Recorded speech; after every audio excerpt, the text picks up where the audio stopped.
Trump के साथ ना एक खासियत बात है कि ट्रम्प जो है वो सब कुछ बोल जाता है और उसने ये कहा कि आओ अब हम लोग कमाते हैं, देश के लिए कमाई करते हैं। 38.4 ट्रिलियन डॉलर जब उसको कर्ज हो गया अमेरिका के पास, जो हम लोग जान रहे थे कि कर्ज चुकाने के लिए है नहीं उसके पास पैसे। जेम्स मुनरो का एक जो है डॉक्ट्रिन था 1823 में, उस डॉक्ट्रिन को इसने मॉडिफाई किया है। जो मॉनरो डॉक्ट्रिन था उसको डॉनरो डॉक्ट्रिन कर दिया। वो मैसेज क्लियर हो गया कि भाई यहाँ चाइना का नहीं, यहाँ अमेरिका का चलेगा। तेल तो मिला ही मिला उसको, लेकिन उसके पास सोना काफी है। एम्बेसी ऑफ इंडिया का रिपोर्ट था जो कि 7,000 टन के आसपास सोना है उसका, मतलब जो कि माइन के अंदर है, और 161 टन रिजर्व में है। चांदी भी है उसके पास, बाकी बॉक्साइट और तमाम चीजें। ये ऑपरेशन हुआ, वो खबर आई कि पेरू से उसने परमिशन लिया था।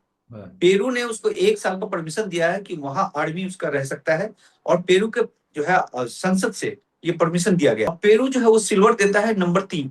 मैक्सिको हो गया, चाइना के बाद नंबर 3 पे ये है। ये जो टोटल सिल्वर निकल रहा है वो 25,000 मैट्रिक टन सिल्वर निकल रहा है, जिसमें से 14,000 मैट्रिक टन सिल्वर जो है ये लैटिन अमेरिका, जो वेस्टर्न हेमिस्फीयर जो बोल रहे हैं, यहाँ पे है। अब सिल्वर को लेकर जबरदस्त मार है। तो वो सिल्वर इसके कब्जे में आ जाएगा। किसी का हिम्मत नहीं है कि वो अब चाइना के फेवर में चला जाए। अमेरिका में एक 70,000 करोड़ का प्रोजेक्ट लग गया है और उस पर काम चालू हो जाएगा। उसमें वो सिल्वर प्लस 12 क्रिटिकल मिनरल्स उसको जो है रिफाइन करेगा। जैसे नादिर शाह लूट कर ले जाता था इंडिया से, उसी तरीके से वो लूट कर ले गया। और उसने भी एक्सपोर्ट जो है पॉलिसी लागू कर दिया एक तरीके से कि 44 कंपनियों को अधिकार दिया है कि आप जो भी सिल्वर भेजेंगे उनके परमिशन के बाद भेजेंगे। इसमें जिन जिन जो लोगों ने सिल्वर जमा करके रख लिया है और बेचा नहीं, अगर ऊपर नीचे फ्लक्चुएशन हुआ, बड़ी माल कमाई। सिल्वर उसके पास सिर्फ 600 टन से भी नीचे बचा हुआ है। तो सिल्वर का शॉर्टेज है, बड़ा जबरदस्त शॉर्टेज है। तो मेरे ख्याल से जो भी होगा वो रेट भागेगा, लेकिन रेट को भगाने में हिचकोले बड़े जबरदस्त लाएंगे, क्योंकि कमजोर हाथों से निकालना होता है। चांदी और सोना में इतना डरा हुआ है लोग कि ऊपर नीचे कहां से क्या खेल होगा कुछ पता नहीं। तो जो लिवरेज है वो कम हो, डेरिवेटिव्स का जो मार्केट है वो खामोश रहा होगा, जिसके कारण जो फिजिकल चीज था उसी के हिसाब से डिमांड हुआ। या तो आप ईटीएफ खरीदिए या फिर फिजिकल सिल्वर खरीदिए, बस डिमांड घटेगा तभी कुछ हो सकता है, और डिमांड घटने का नाम नहीं है। ना आप कम में जाइएगा वो ज्यादा तेवर दिखाता है, गोल्ड से ज्यादा तेवर सिल्वर दिखाता है, सिल्वर से ज्यादा तेवर जो है कॉपर दिखाएगा, कॉपर से ज्यादा एल्युमिनियम दिखाएगा। तो कहाँ जाइएगा? जो इस समय जो मार्केट है मेटल का मार्केट है, ये हमको लगता है ये 5 साल तक रहेगा। 2030 के बाद से यही खेल एनर्जी में होगा। पहले क्या होता है, गोल्ड भागता है, गोल्ड की रैली होती है, उसका सिल्वर दबा रहता है हर बार, फिर सिल्वर तेज पकड़ता है, फिर वो गोल्ड को पीछे छोड़ देता है। अब साल के शुरुआत में देखिए तो लगभग 1:100 के आसपास का था, उसके बाद से घटते घटते घटते ये 1:60 के आसपास आ गया।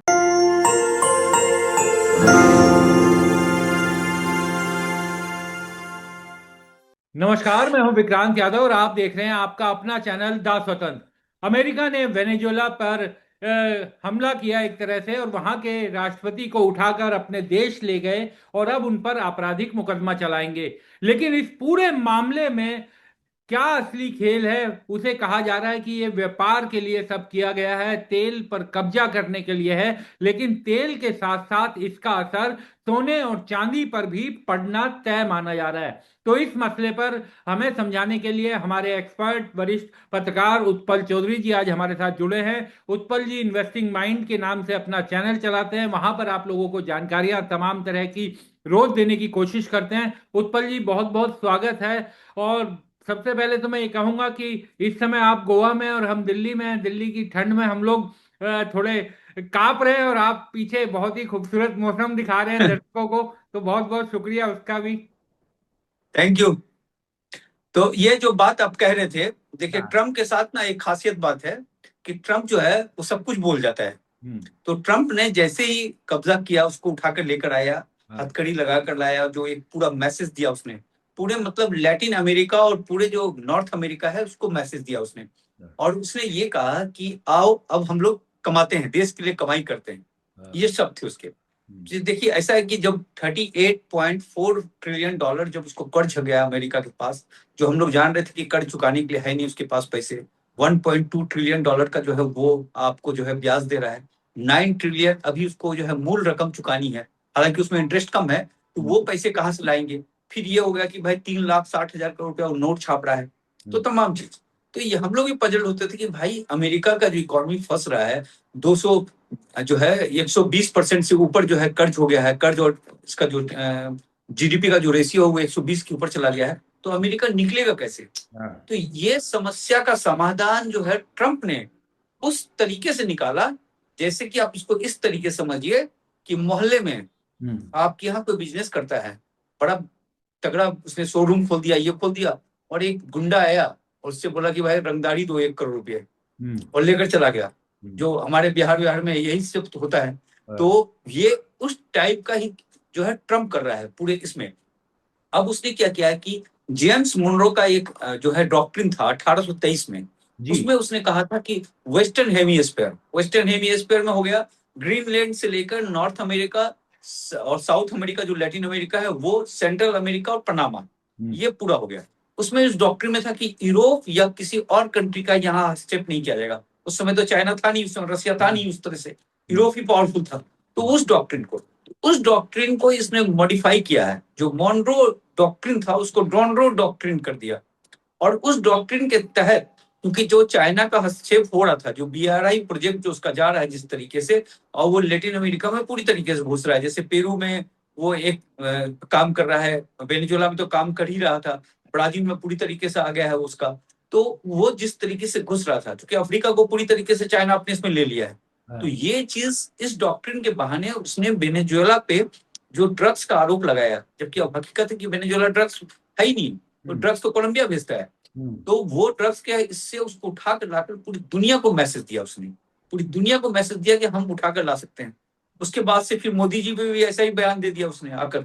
तो ये जो है ये बताना चाह रहा है कि किसी को कुछ नहीं समझ रहा है। और दूसरी बात की वहां 20,000 करोड़ रुपए का जो है मिसाइल सिस्टम लगाया हुआ था, एंटी मिसाइल सिस्टम रशिया का लगा हुआ था, उससे एक फायर नहीं हुआ। तो उसको ये भी साबित कर दिया कि रसिया का जो सिस्टम लगा हुआ था उसके प्रोटेक्शन के लिए वेनेजुएला का, तो अमेरिका जो है एक पॉइंट से उसने कई सारे मैसेज दे दिए। और जो मॉनरो डॉक्ट्रिन था, जिसके तहत जो है पूरे लैटिन अमेरिका पे उसका बड़ा दस्त रहेगा, वो मैसेज क्लियर हो गया कि भाई यहाँ चाइना का नहीं, यहाँ अमेरिका का चलेगा। और इकोनॉमी के पॉइंट ऑफ व्यू से जब आपका दूसरा सवाल होगा तो फिर बताएंगे कि किस तरीके से वो मिनरल का जबरदस्त गढ़ है जो है लैटिन अमेरिका पूरी तरीके यही से। यही मैं जानना चाहता था सर कि ये लड़ाई केवल तेल की तो है नहीं, ये लड़ाई है मिनरल्स की, संसाधनों की। तो किस तरीके से उस पर इसका असर पड़ेगा? देखिए तेल तेल जो है ना उसका, उसके तेल में जो है काफी ज्यादा जो कहा था सावर्ट तेल है, तो उस तरह का बढ़िया तेल नहीं है, लेकिन तेल है। बट नेचुरल, पहले रिलायंस भी लेता था, हम लोग भी लेते थे, सब लोग लेता था तेल उससे, और थोड़ा सा सस्ता भी तेल है उसका। दूसरी बात की तेल को मिला ही मिला, उसको लगभग जो है 304 अरब बैरल मिल गया, जो लगभग 15 ट्रिलियन डॉलर के आसपास का हो गया। वो तेल तो है ही, लेकिन जो सबसे बड़ी बात है कि उसके पास सोना काफी है। सोना जो है, एम्बेसी ऑफ इंडिया का रिपोर्ट था जो कि 7,000 टन के आसपास सोना है उसका, और 4,136 टन सोना पड़ा हुआ है, वो ऑन रिकॉर्ड है जो है रिसोर्सेज में। हाँ, वेनेजुएला के पास, मतलब जो कि माइन के अंदर है, और 161 टन रिजर्व में है सोना। एक तो सोना काफी है, चांदी के बारे में उतना क्लियर नहीं, चांदी भी है उसके पास, बाकी बॉक्साइट और तमाम चीजें। लेकिन ये जो पूरे लैटिन अमेरिका को आप देखें तो क्या हुआ कि इस चीज को लेकर जो ये ऑपरेशन हुआ, वो खबर आई कि पेरू से उसने परमिशन लिया था। पेरू ने उसको 1 साल का परमिशन दिया है कि वहां आर्मी उसका रह सकता है, और पेरू के जो है संसद से ये परमिशन दिया गया है। अब वो क्या कर रहा है कि पेरू में जो पोर्ट ऑफ चेचन्या है उसमें बना रहा है जो चाइना जो है वो अपना द्वीप बना रहा है, तो उसको काबू करेगा। और पेरू जो है वो सिल्वर देता है नंबर 3, मतलब मैक्सिको, और इसके बाद क्या कहते हैं, मैक्सिको हो गया, चाइना के बाद नंबर 3 पे ये है।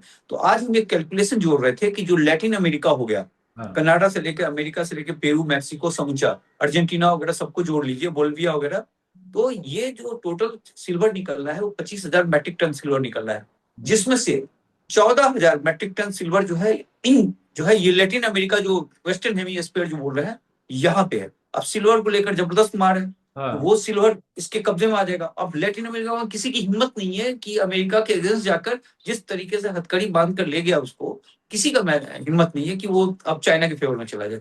तो ये 14,000 पे सीधा सीधा उसका बर्दाश्त हो गया, नंबर 1। दूसरी बात की प्रोसेसिंग करेंगे उसको, सिल्वर तो निकल जाएगा, प्रोसेसिंग कहां से करेंगे? तो प्रोसेसिंग करने के लिए 60% पे चाइना का कब्जा है, चाइना के पास, या रेयर अर्थ पे 90% कब्जा है उसका।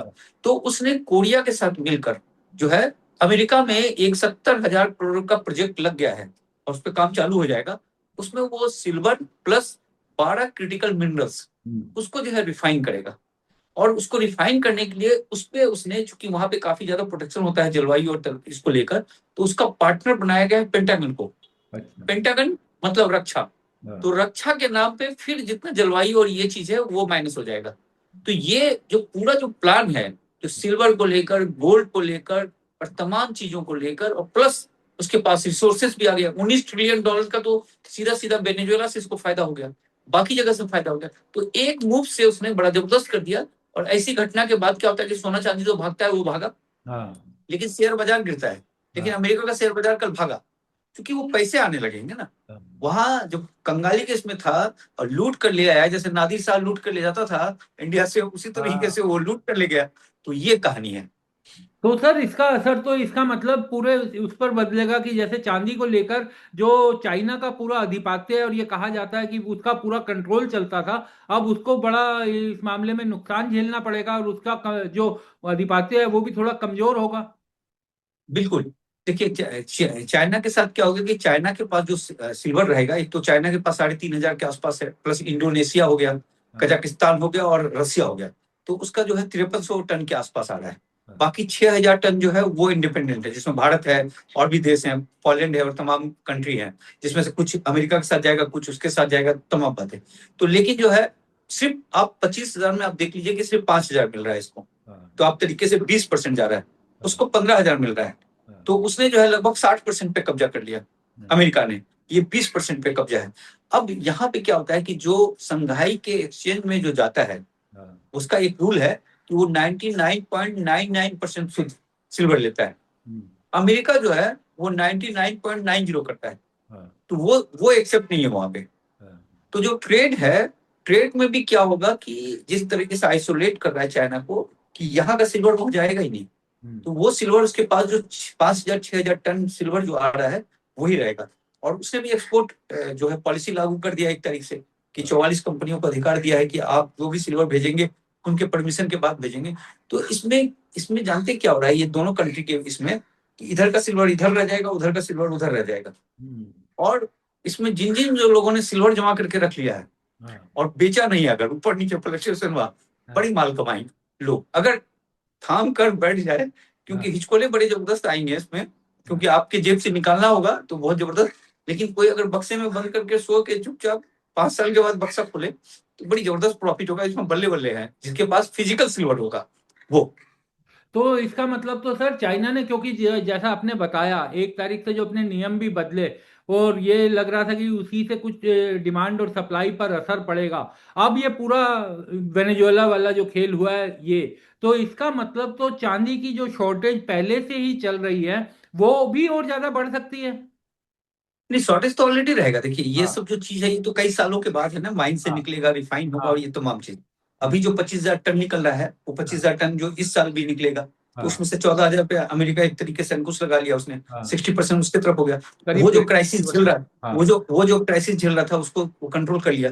हाँ। चाइना जो अभी पॉजिटिव था, तो हाँ। चाइना में वो क्राइसिस होगा। इसलिए आप कल देखिए कि $5 का फर्क था सिल्वर में, वहां हाँ। 81 पे था, यहाँ हाँ। 71 पे था। हाँ। क्योंकि उसके पास जो संघाई का जो ये है, क्या कहते हैं, कॉमिक्स है, हाँ। उसके पास बचा ही नहीं है सिल्वर। उसके पास सिर्फ 600 टन से भी नीचे बचा हुआ है। हाँ। जबकि यहाँ वाले अमेरिका वाले कॉमिक्स के पास जो है लगभग 4,000 टन के पास 3,901 टन जो है वो बचा हुआ था। तो हाँ। सिल्वर कहीं नहीं है। अगर आप देखें 3,900 टन भी कुछ नहीं है। हाँ। तो सिल्वर का शॉर्टेज है, बड़ा जबरदस्त शॉर्टेज है। तो मेरे ख्याल से जो भी होगा वो रेट भागेगा, लेकिन रेट को भगाने में हिचकोले बड़े जबरदस्त लाएंगे, क्योंकि हाँ। कमजोर हाथों से निकालना होता है। और हाँ। ये जो मार्केट होता है, जो सुपर बुल मार्केट में जाता है जब, कि हाँ। जो एक्सट्रीम बुल मार्केट, उसमें क्या होता है कि कमजोर हाथ से निकालना होता है। तो कमजोर हाथ जो जो डरेंगे उसमें उसको डराया जाएगा, ऊपर हाँ। नीचे करके, उठा पटक करके।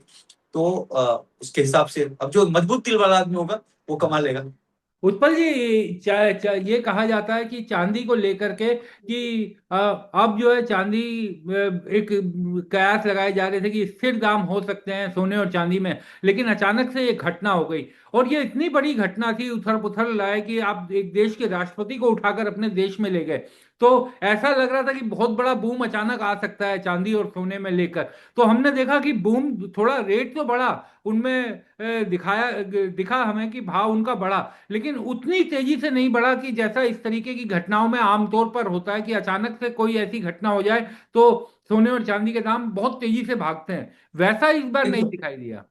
हाँ, इसमें पहले क्या होता था कि पेपर जो पहले हम लोग जो देखते हैं, पेपर ट्रेडिंग बहुत ज्यादा होता है कि हाँ। लोग लोग जो है उधार लेकर, लिवरेज लेकर जो है चीजों को बढ़ा देते हैं।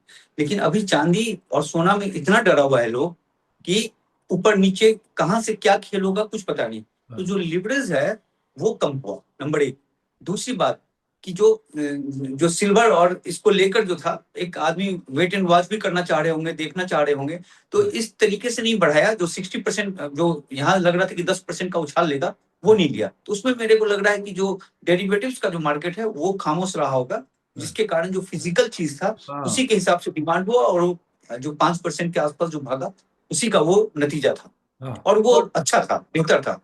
हाँ, बिल्कुल वो बेहतर भी था। और जिस तरीके से आप सही बात कह रहे हैं कि डेरिवेटिव की मार्केट्स में हो सकता है कि उस तरीके की खरीदारी ना हो, क्योंकि फिजिकल की खरीद तो बहुत छोटा हिस्सा है, तो उससे हो सकता है कि उतना असर नहीं पड़ा। अगर डेरिवेटिव में भी होता तो शायद ये बहुत तेजी से भागता हुआ दिखाई देता।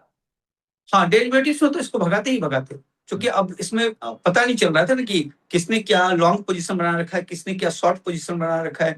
तो वो हिसाब किताब में इस समय आदमी, डेरिवेटिव्स मार्केट जो है वो थोड़ा संभला हुआ है। हाँ। क्योंकि जिस तरीके से यहाँ पे जो सिल्वर और गोल्ड जो जिस तरीके से रूप दिखा रहा है, कि आप उसके साथ वो स्ट्रेटजी जो आज से 6 महीना पहले या 1 साल पहले जो अपना रहे थे, उसको नहीं कर सकते। तो ये मार्केट, जो कल का मार्केट मेरे को लगा, वो काफी मेच्योर मार्केट लगा, संभला हुआ मार्केट लगा, और उसने बड़ा मेच्योरिटी के साथ बिहेव किया। तो इससे एक चीज ये हो गया, अगर देखिए ऊपर लेकर भागता है ना 10-15%, तो वहां प्रॉफिट बुकिंग होती है, हाँ। फिर काट करो। अब उसमें क्या है कि अगर कटता भी, मान लीजिए कि इस समय नहीं पता ना, जिसने हम्म। शॉर्ट करके रखता, कोई लॉन्ग हाँ। करके रखता, उस तरह से रखता, और मार्केट उलट पुलट कर देता, तो सारा तबाही हो जाती। तो हाँ। इसलिए जो है मेच्योर बिहेवियर रहा है मेरे ख्याल से। ये ब्रोकरों को भी समझ में आ गया है, तो वो भी हाँ। सावधानी पूर्वक फूक फूक कर कदम उठाए हैं, ये बात है। उत्पल जी, एक और चीज की डेरिवेटिव पेपर सिल्वर और रियल सिल्वर, जो फिजिकल सिल्वर है, इनके बीच क्या चयन किया जाए, इस पर लंबी बहस होती रही है। लोगों के अपने अपने तर्क हैं, लेकिन इन सब मूव्स को देखते हुए तो लगता है कि अब फिजिकल चांदी की डिमांड भी एक तरह से तेज हो सकती है देखिए, पेपर। ये हमारे हमारे और जनता के बीच के लिए डेरिवेटिव है ही नहीं, तो फ्यूचर होता है ना। हाँ। उसमें क्या होता है, जैसे उसको इस तरीके से समझ लीजिए कि 50 रुपए का चीज है, अभी मिल रहा है। हाँ। एक आलू 50 रुपए का है, और हाँ। आप बोलते हैं कि भैया ये हो जाएगा 55 का। हाँ। तो आप इस पे खेल जाते हो। हाँ। हम बोलते हैं तो आप लॉन्ग कर देते हो। हम हाँ। बोलते हैं भैया ये हो जाएगा 45 का। हाँ। ठीक है, अगर 50 का 55 हो गया, हम्म। तो आपको फायदा हो गया।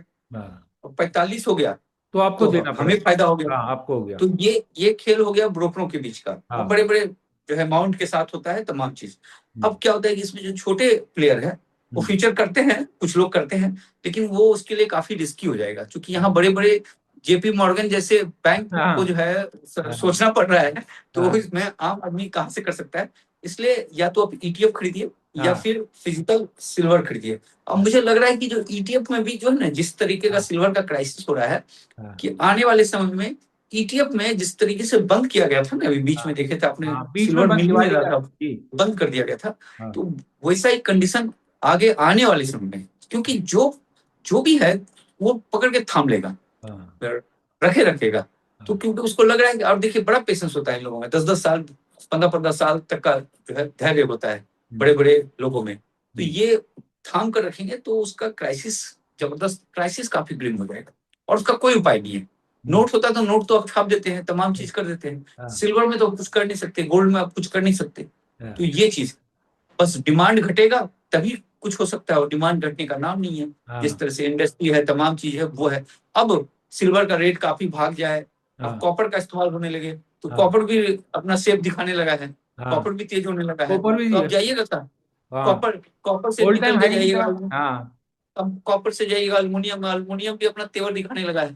तो हाँ। सब जो है, और जितना आप कम में जाइएगा वो ज्यादा तेवर दिखाता है। गोल्ड से ज्यादा तेवर सिल्वर दिखाता है, सिल्वर से ज्यादा तेवर जो है कॉपर दिखाएगा, कॉपर से ज्यादा अल्मुनियम दिखाएगा। तो हाँ। कहाँ जाइएगा?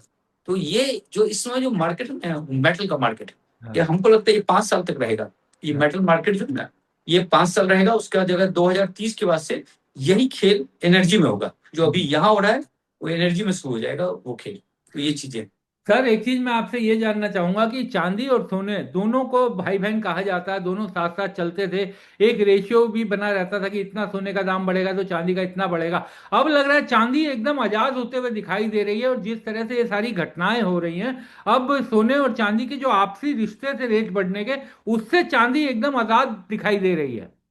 हाँ देखिए, ये जो होता है ना कि जैसे ही आप पहले क्या होता है, गोल्ड भागता है, गोल्ड की हाँ। रैली होती है, हाँ। उसका सिल्वर दबा रहता है हर बार, फिर सिल्वर तेज पकड़ता है, हम्म। फिर वो गोल्ड को पीछे छोड़ देता है। हाँ। तो ये चीज हो गया, क्योंकि अब साल के शुरुआत में देखिए तो लगभग 1:100 के आसपास का था, हाँ। 1:90 या 100 के आसपास कुछ था।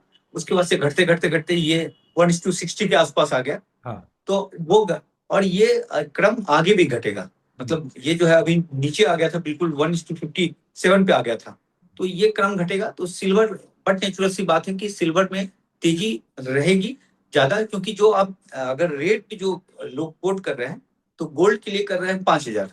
हाँ। 5,000 मतलब कि अब यहाँ से 10 से 12%। हम्म। लेकिन सिल्वर जो 77 पे है, उसके लिए कर रहे हैं 96 के आसपास या 100 के आसपास कर रहे हैं। तो आप उसको देखें तो वहां 25% का ग्रोथ आपको दिख रहा है, हम्म। यहाँ 10% का ग्रोथ दिख रहा है। तो हम्म। बट नेचुरल सी बात है कि आगे जिस तरीके से जो गैप, अभी जो सिल्वर और गोल्ड का जो रेशियो है, ये और तेज होगा। और हाँ। ये मेरे ख्याल से 1:45 जो है, वो जो है मेरे ख्याल से वहां थमना चाहिए, ऐसा प्रतीत हो रहा है कि वन अभी is one two is two forty fifty five eight और हाँ। 1:45 के आसपास जो है, ये जाकर थमना चाहिए। तो 1:45 में ये हो जाएगा कि वो 5,000 का हो जाएगा, तो हम्म। फिर ये जो है आपका 100 से ऊपर का हो जाएगा। हाँ। तो वो वाला रेशियो मुझे लग रहा है कि ऐसा होना चाहिए। अब कोई कंफर्मेशन नहीं है, हाँ, ये सब तो एक सर। आकलन है। हाँ। आकलन है। 100% कुछ भी नहीं हो सकता है, हाँ। गलत भी साबित हो सकते हैं। हाँ। तो लेकिन जो चीजें दिख रहा है, दिखने के बाद जो समझ में आता है, वो हाँ। बातें बता रहे हैं। एक अंतिम सवाल मैं आपसे जानना चाहूंगा सर। आप अक्सर उत्पल जी बात करते हैं तो कहते हैं कि अगले 5-7 साल जो लेकर रख के सो सकता है वो एकदम बढ़िया बल्ले बल्ले उसकी हो जाएगी। तो ये जो घटनाएं सब हो रही हैं और घटनाक्रम हो रहे हैं, वो तो आपकी उस बात को और ज्यादा मोहर लगाता है कि अगर आपने चांदी ले ली है या लेने का मन बनाया था तो अब सोइए आराम से। बिल्कुल, हम ये ना एक चीज देखते हैं कि हमारे जो पूर्वज थे ना, वो हाँ। ज्यादा बढ़िया इन्वेस्टर थे, हाँ। बहुत तगड़ा इन्वेस्टर थे। हाँ। क्योंकि वो लोग क्या करते थे, वो लोग ना ज्वेलरी वगैरह को, सोना चांदी को, हाँ। सिक्कों को जमीन के नीचे गाड़ के रख देते थे, हाँ। और उसके अंदर घर बना देते थे। हाँ। ये ना बाद में जो घर वो टूटा गया, और हाँ। ऐसा घर बनाते थे कि अब घर टूटेगा तो 50-60 साल के बाद ही हाँ। टूटेगा। हाँ, और उसने अपने बच्चे को बता दिया कि भैया नींव के अंदर रखा हुआ है। हाँ। और वो आप घर कैसे तोड़ेंगे? हाँ। मान लीजिए निकम्मा भी हो गया बेटा, हाँ। तो वो घर का नींव कैसे करेगा? घर ही गिर जाएगा ना। हाँ। तो जब घर पुराना होगा हम्म। और इस सक्षम का होगा हाँ। कि घर बना सके, हाँ। तो फिर उस खुदाई करेगा। हाँ। तो जब खुदाई करेगा तो सिल्वर मिलेगा उसको हाँ। नीचे। तो ये इतना बढ़िया जमीन खरीदते थे जो वो लोग, हाँ। जो जमीन पे जो इन्वेस्ट करते थे पूर्वज वगैरह। अब मतलब कमाल का जो है, ये चीज जो है ये सीखना पड़ेगा। इस वाले जनरेशन ने क्या किया, पूर्वजों के माल को बेचा है, हाँ। जमीन को बेचा है, सोना को बेचा है, वो बेचा है। जो मिला उसे और बेचा। यहाँ पे धैर्य नहीं है। अब हाँ। सोचिए उनको कि वो, उसको पता है कि उसके नींव के नीचे जो है सोना और चांदी हमने गाड़ के रखा है, हम्म। या आंगन में गाड़ के रखा है, और उसके तो देखता भी नहीं था। हाँ। यहाँ क्या होता है कि आप अभी देखते हो रेट, कल जाके खट से बेच देते हो। हाँ। अभी देखे, फिर जाके खरीद लेते हो। मोबाइल आ गया है, खट खट खट खट करते रहते हो। तो धैर्य रखोगे तो हाँ। पैसे मिलेंगे। बहुत शुक्रिया उत्पल जी, आप हमारे साथ जुड़े, बातचीत की और इस चर्चा में हिस्सा लिया। बहुत बहुत शुक्रिया सर।